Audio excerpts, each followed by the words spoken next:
Hello, this is Steph. The world according to Steph. Let's see, spiritual foundations 22. Now I warned you that I would be putting out another video very quickly. I'm also writing very fast because it is important. I have a goal, and I'm not going to discuss what my goal is right now. But I need to finish up some of the things I've been doing, and I need to keep my focus. I want to talk about a couple of things. There's a lot going on right now in our world. The election's over. Okay. It's not wrong of me to get involved in political things, not at all. My spiritual advisors actually promoted me to do that. And when I looked in the Bible, I also found that Jesus Christ did not tell us not to be involved. Not at all. But he gave us some rules to live by. We're going to talk about those. Now, especially when you're leading people, you need to set an example. You need to do the things you promised to do. And you don't lead people by fear. You don't do things that create fear among the masses. You don't do that. Now, the question that I have for my political leaders is this: do you intend to make people afraid? Because I have read of late that fear is coming, that they will use certain scientific technology and try to promote some fear among the people in this world, not just the United States, but in the whole world. So my question to you is, are you going to let fear guide how you feel about things? Let's talk about fear. And I'm going to read some stuff about it too. And we'll see how maybe we should be living, what our attitude should be according to the gospel. All right? And I think this gospel is most religions' gospel. Remember, I told you a long time ago, I am not of a religion at all. I'm of God, as we all are. But I have no need to be affiliated with any religious sect, because, as I've said before, I truly believe that all holy books are holy. I believe that they were written with the hand of God. I really truly believe that. And I think that there are many more holy books out there than people are aware of. Many, many more. More than even I have found. Or I shouldn't say even I, because I am of nobody except of God.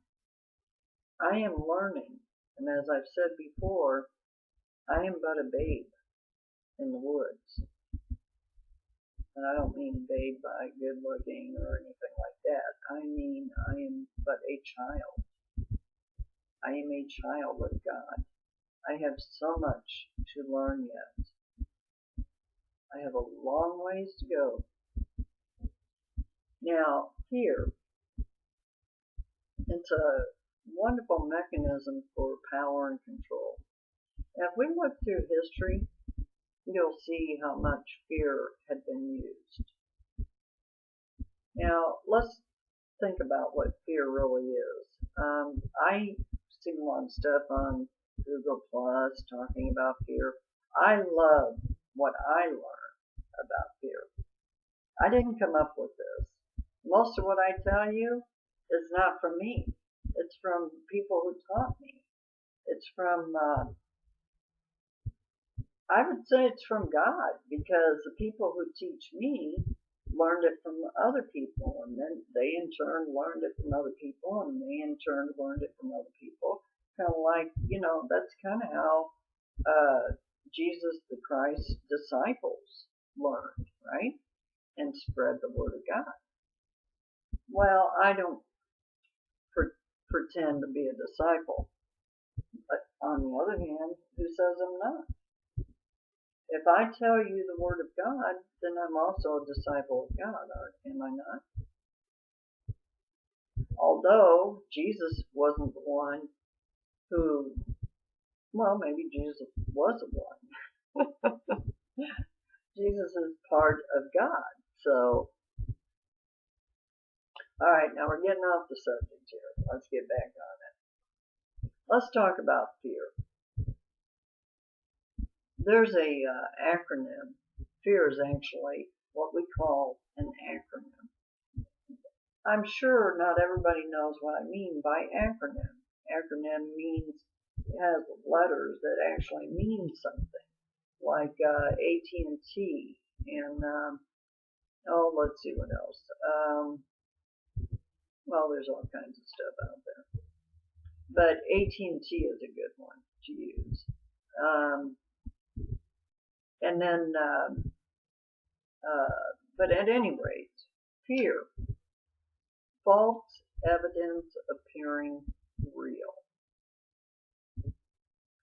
False evidence appearing real. Now, that's simple enough, isn't it? False evidence appearing real. Not too difficult, right? Okay.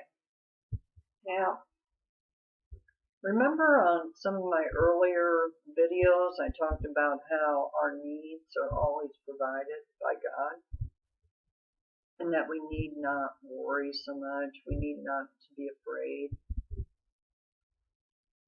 because our needs are always provided. I'm going to read you something. And I'm sure this is in the Quran somewhere too. I haven't found it yet, but I'll bet you it is. I'm sure some of my friends could tell me. Now, this is the Bible, a holy Bible. Yes, I have a lot of holy books in my home. Now, this is out of Matthew. Actually, this was Luke 12:22-31. But it's out of Matthew 6:30. Okay? And it's the do not worry part.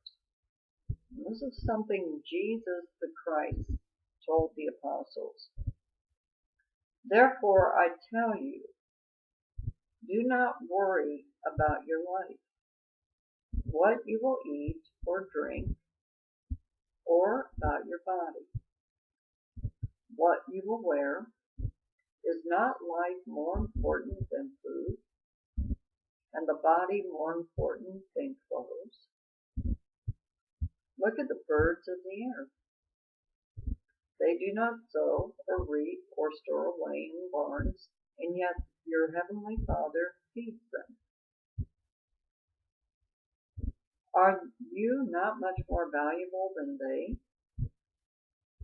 Who of you, by worrying, can add a single hour to his life? And why do you worry about clothes? See how the lilies of the field grow? They do not labor or spin. Yet I tell you that not even Solomon in all his splendor was dressed like one of these. If that is how God clothes the grass of the field, which is here today and tomorrow, is thrown into the fire, will he not much more clothe you, or you, O you of little faith? So do not worry, saying, what shall we eat, or what shall we drink, or what shall we wear? For the pagans run after all these things, and your heavenly Father knows that you need them. seek first his kingdom and his righteousness, and all these things will be given to you as well. Therefore, do not worry about tomorrow, for tomorrow will worry about itself. Each day has enough trouble of its own, and that we know to be true, don't we? And I want to read something about judging. Do not judge, or you too will be judged. For in the same way you judge others, you will be judged. And with the measure you use, it will be measured to you.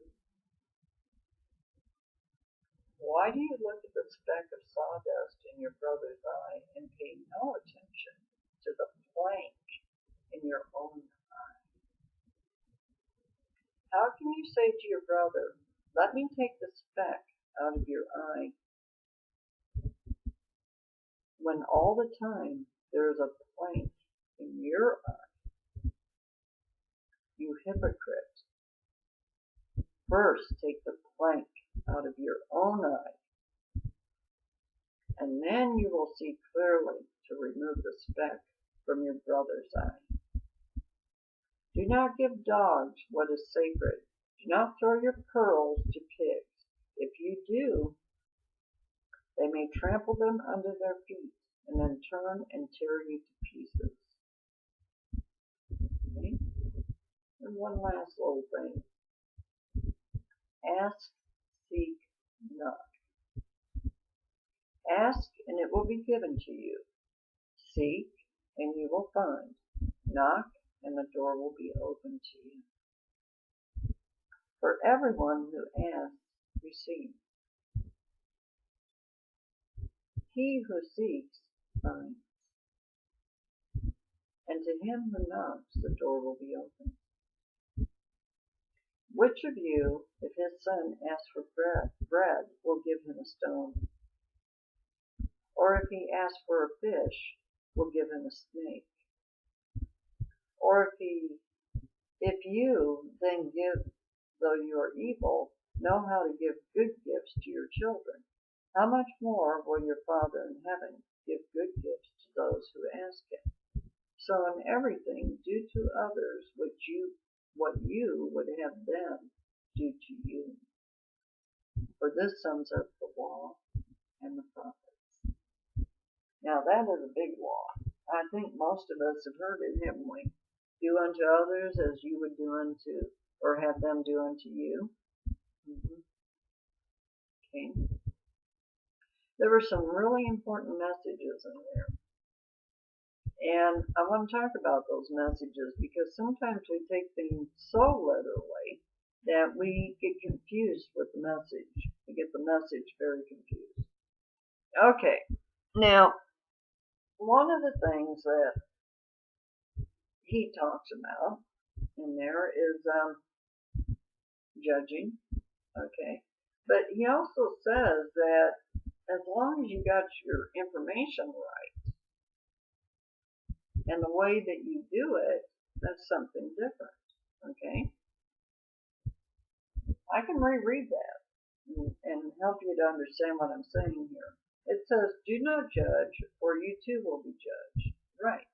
Okay, we know that. Now, it says it says here, first take the plank out of your own eye. And then you will see clearly to remove the speck from your brother's eye. So, in reality, we are to help each other. That is really the message. But the only way we can help is to take the plank out of our own eye. Take the hypocrisy out of our own eye. Okay? I don't usually read from the Bible, but I felt today it was very appropriate. Something guided me to it. All morning long I've been thinking about the Bible. And partially because of our political situation in my country, the United States. I love my country. I love it. I love freedom. I love democracy. And if we didn't have democracy, I couldn't be on YouTube and talk to you right now. I'd have to do it you know, underneath. I'd have to sneak them out, kind of like some of the other countries have to do. But I don't have to. I'm in a country that still allows me to do this.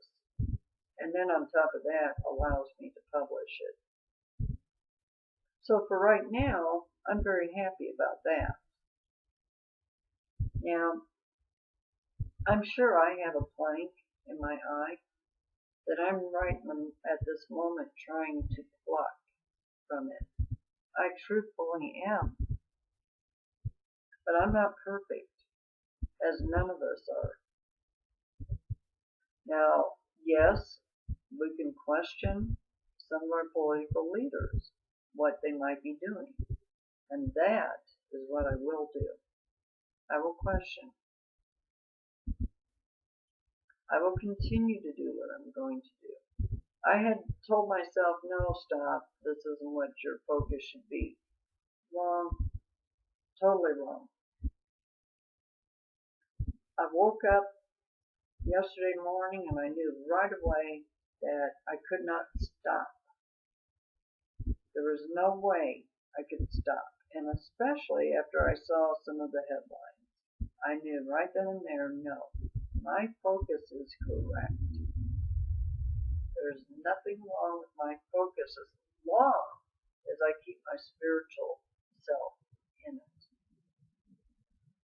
If I do not separate from my spirituality, I am fine. And I will be fine. And God will help me find the right way to reach others. And I believe that. Now, I want to talk about the fear thing, big time. Because, first of all, in a democracy and a free world, fear should never be something that we introduce into our world. It should never be used by our political leaders against us. We should never feel like we should be in fear of things that they are doing. We should not feel that at all. So if we are, there's something wrong. And I tell you right now that there are things going on in our world that we need to be concerned about. I have been praying about it every day. And I have a feeling that it's been 20 years in the works, I can tell you that. How do I know all this? Because I do research. I research things. When I was growing up, my father was really strict. I mean, oh my God. Whew. He did not spare the rod, so to speak. But we also had a lot of conversation in our household and everything. We talked about political affairs. My father was very good about that with his children. And, I feel like I did the same thing with my children. I wanted them to be aware of what was going on in their world. I wanted them. In fact, we used to have the Constitution. It was a copy of it, but it looked like the real thing. We had the Constitution posted up in I think it was the kitchen where I had it posted. And we had the Bill of Rights, and we had the Declaration of Independence. I had several things posted where my children could actually read it anytime they wanted. Of course, they acted like they never wanted to see it, but I don't believe that. I think they did read it. And the reason I think they did is because after 9/11, my son immediately joined the Army at the age of 24. And that's kind of old to join. Usually you're young, 18, 19, unless you've gone to college. Matt didn't go to college. He was an artist, though. And had he been better in school and shown me that he was serious about becoming something, or he knew what he wanted to do with his life, I would have helped him. There is no question about that. I would have bent over backwards to help my child be whatever it was that he wanted to be. But deep down inside, I knew that my son was searching for his path. And when 9/11 happened, my son found his path. And he became the best soldier that army could ever ask for. And when he passed away, they lost, truly lost, a shining star. I guarantee you that. He was as patriotic as they come. And because I respected my child so much, I was an activist. I had been all my life. My children knew it. If my country was doing something that I thought was against the Constitution, I would speak up. I would do something about it. And they knew how I was. And sometimes I overdid it. I was overkill, no question about it. I hadn't found enough balance in my life yet. I'm still searching for that balance. It's kind of a tough thing to get. It really is. Sometimes we have to take pause. We have to stop. Take a look at what we're doing. And ask ourselves, am I doing a good thing for me and under God's eyes? That should be my first question. Do I think God would approve of what I am doing right now? Are my words what God would want me to say? Am I argumentative? Because if I'm argumentative, then I'm not doing God's will. But if I give you the facts, and I've researched them and been thorough about it, then I am doing God's will. Then I am following what God has guided me to. Now, as I said, when I grew up, and I'm sorry, but I'm a little warm right now. I live in the South, and it was cold this morning, but it appears to be warming up. But anyway,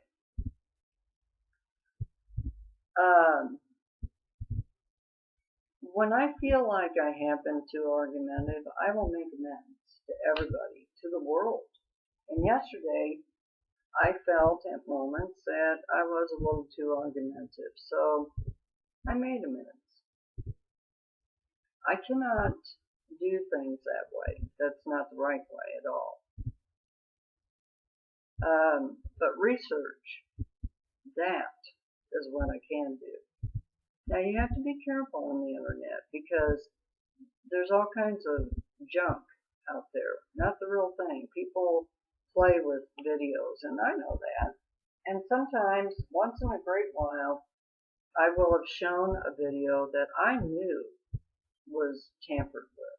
I knew it. Just once in a great while I would do it. And only will I do that to try to push my point a little bit. And what I should say, if I ever do that again, I will say, yes, this film was tampered. But pay not attention to the tampering. Pay attention to the message. That is what I shall say. And I promise you I will do that. Anyway, there's a lot of stuff on the internet about in December, the Mayan calendar.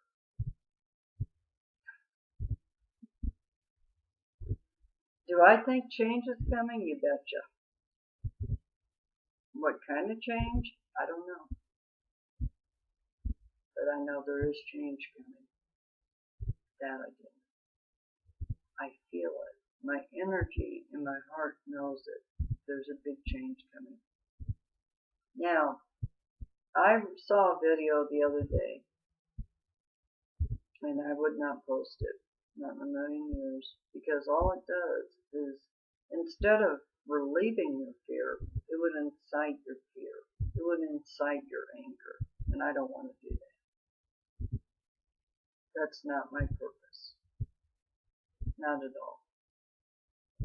I want you to know whatever the truth is when I find it. You know, I'm happy for people who believe that President Obama is your answer. I'm happy for you if you truly believe that.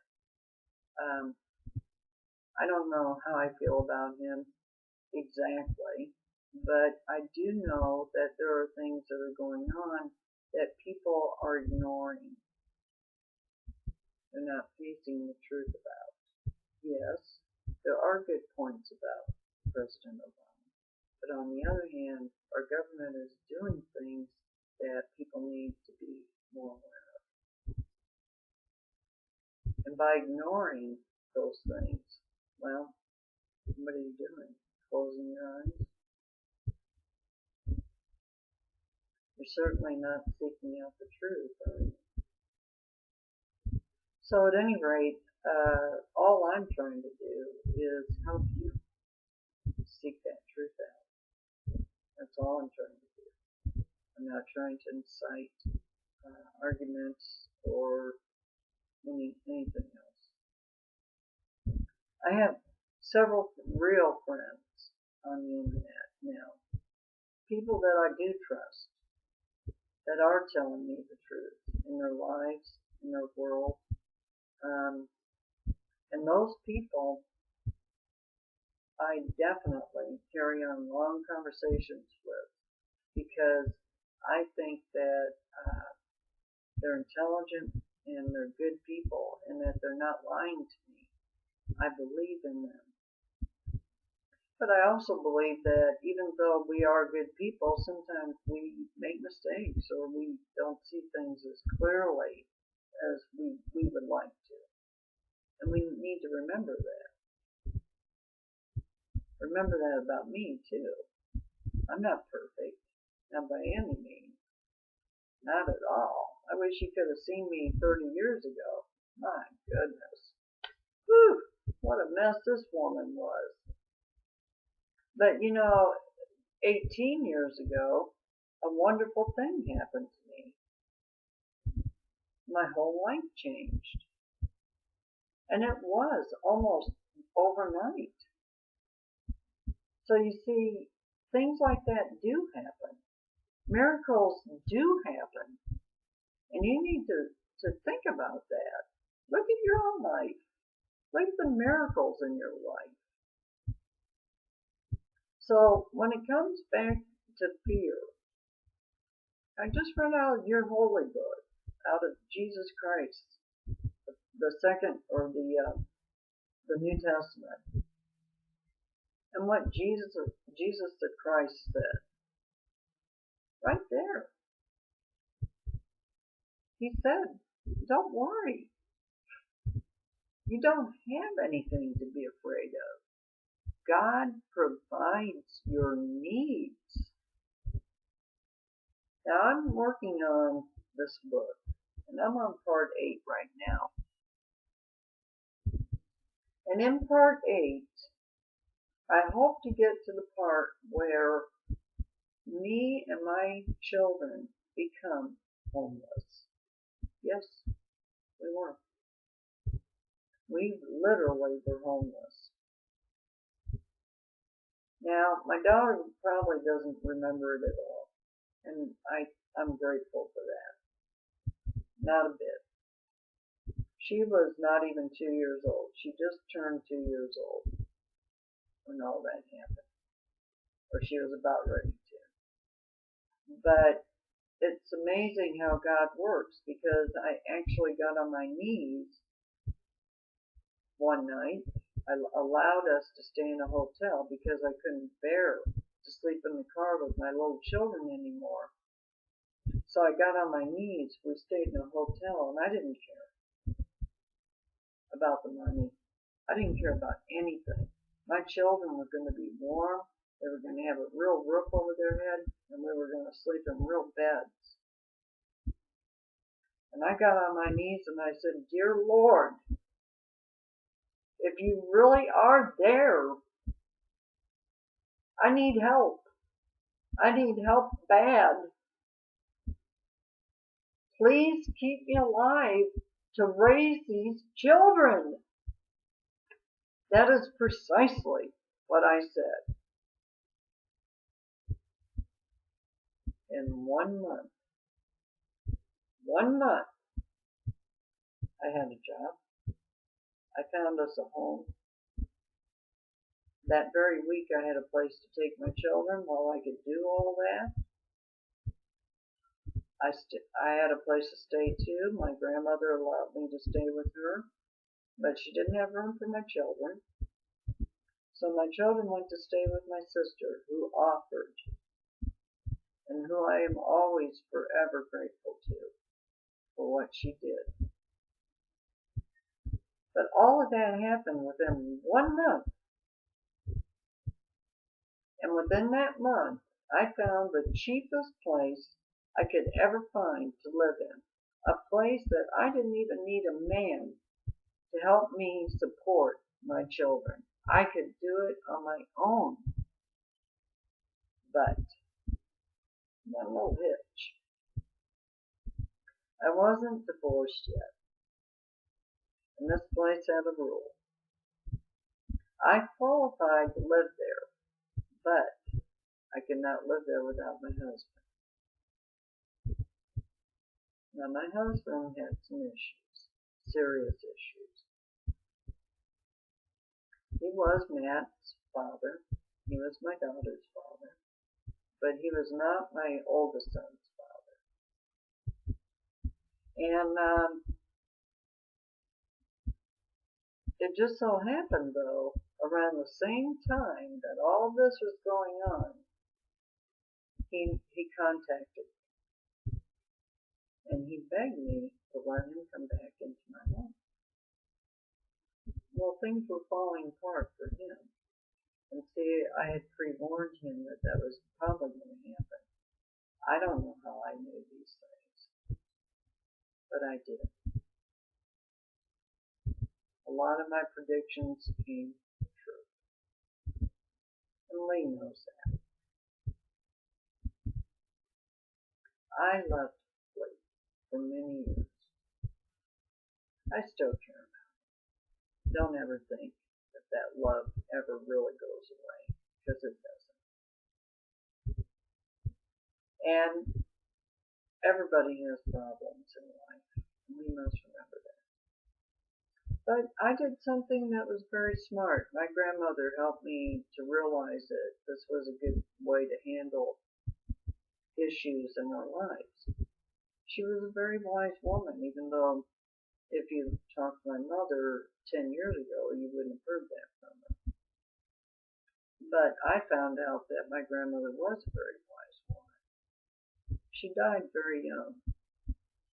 Anyway, passed away. Transitioned, as I like to say.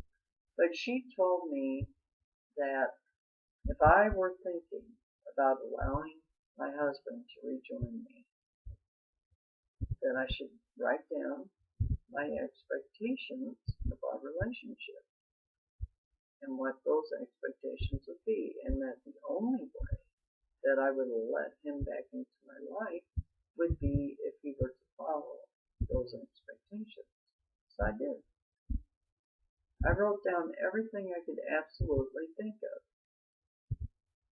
And when I talked to him, the one thing I didn't do that today I would do is I would write down things that he would want too.